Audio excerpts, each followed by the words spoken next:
जिस मार्ग में निकला गया है भगवत मार्ग, बहुत ही निष्ठापूर्वक इसका निर्वाह किया जाता है। अपने धर्म का अनुकूलता, प्रणाम नमस्कार नहीं, भारी प्रतिकूलता और प्राणों को प्रतिपल कष्ट मिले तो भी जो ना टूटे उसे निष्ठा कहते हैं।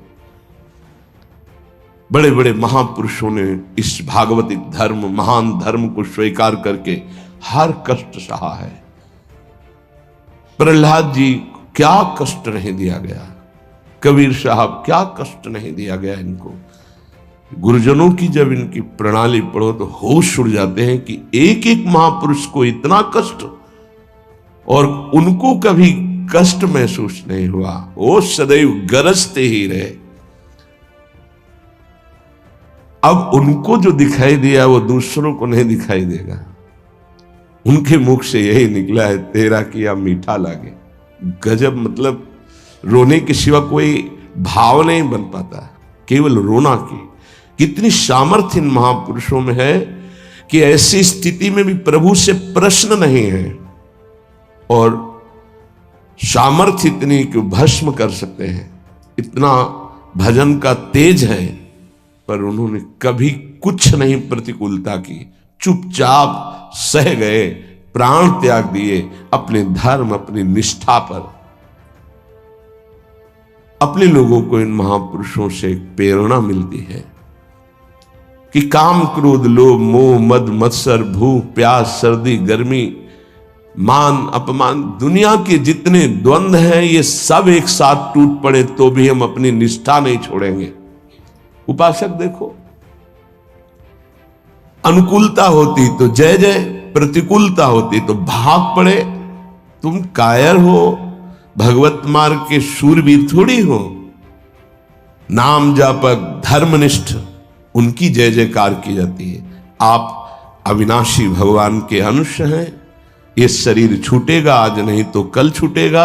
अगर धर्म में छूटे तो इसकी जय जयकार है, और अगर भोगों में छूटे तो बहुत ही जीव सब छोड़ रहे हैं भोगों में।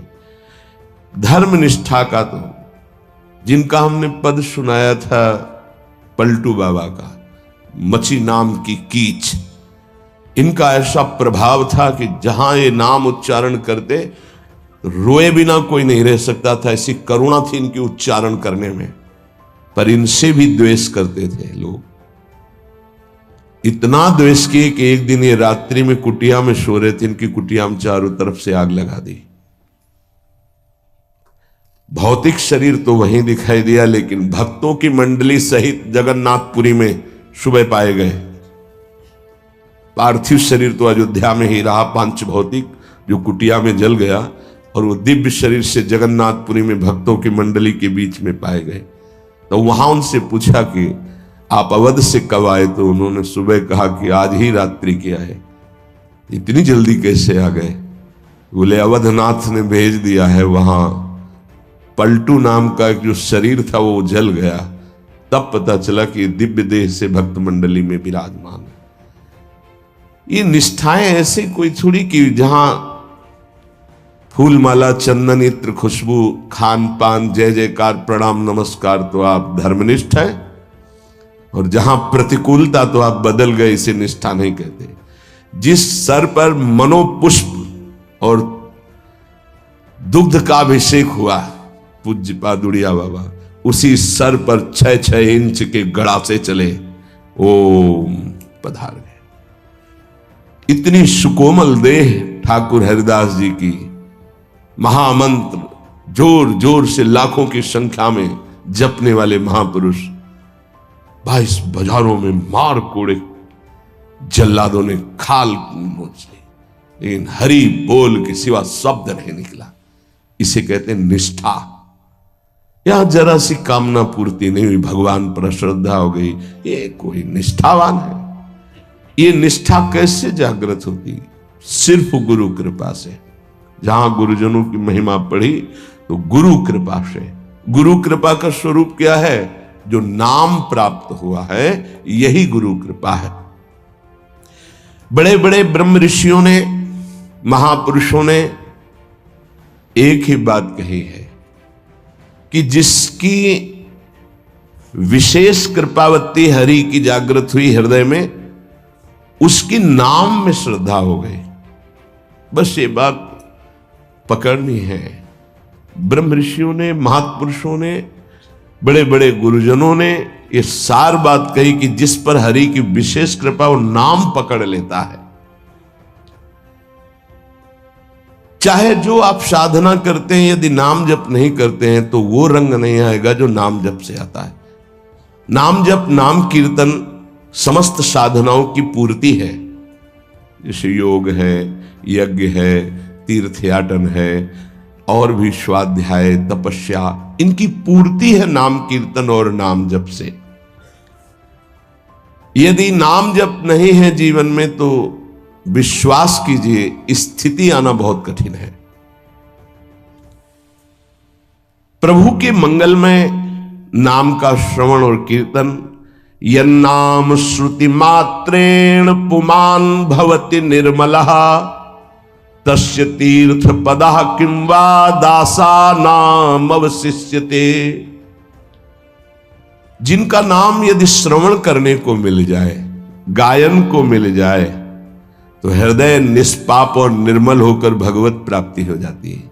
फिर जिनके हृदय में भगवान का दासत्व जागृत हो चुका है और वो नाम स्वाद ले रहे, उनकी महिमा का क्या वर्णन। यन्नाम ग्रहणन अखिलान श्रोत्रनात्मान च सद्यः पुनाति किं भूयस तस्य स्पृष्टः पदाहिते। आहा, जो प्रभु के नाम का उच्चारण करता है तो जितने श्रोता होते हैं सबके पापों का नाश करके उनके हृदय को पावन करता है। तो उस उपासक को कितना पुण्य प्राप्त होता है, कितनी कृपा प्राप्त होती है। जब जोर से राधा नाम उच्चारण कर रहे, नाम कीर्तन करे, जिन जिन के कान में जड़ चैतन्य के सबका मंगल कर रहा है, ऐसे उपासक के हृदय में प्रभु प्रकाशित हो जाते हैं। जब उनके चरण प्रकाशित हो गए तो फिर इस शरीर का कोई महत्व नहीं रहता। जैसे सांप केचुल से कोई मतलब नहीं रखता, ऐसे महापुरुषों ने शरीर से कोई मतलब नहीं रखा। इसीलिए उनके शरीर को इतनी पीड़ा दी गई, उनके शरीर को कष्ट पहुंचाया गया, पर आह नहीं निकली, क्योंकि उस शरीर में नहीं है। उनका मन प्रभु के सच्चिदानंद सुख में है। कलिम सभा जयंत्यार्या गुणज्ञाः सारभागिनः यत्र संकीर्तने नैव सर्वः स्वार्थोऽभिलभ्यते। इस युग में महान साधना है नाम, नाम का जप, नाम का कीर्तन। तुम्हारे सारे स्वार्थों की पूर्ति और परमार्थ की पूर्ति इसी से हो जाएगी। इसलिए जो चतुर शिरोमणि हैं वो इस युग के गुण को जानने वाले सारग्राही भारी प्रशंसा कलयुग की करते हैं कि जो बड़ी बड़ी 10-10 हजार वर्ष की साधना से लाभ नहीं मिलता, वो कलयुग में नाम कीर्तन से मिल जाता है, नाम जप से मिल जाता है।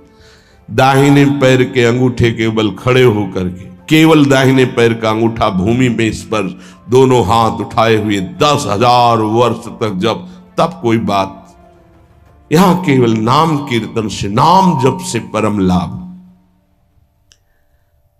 नाम में बहुत बड़ी सामर्थ्य है।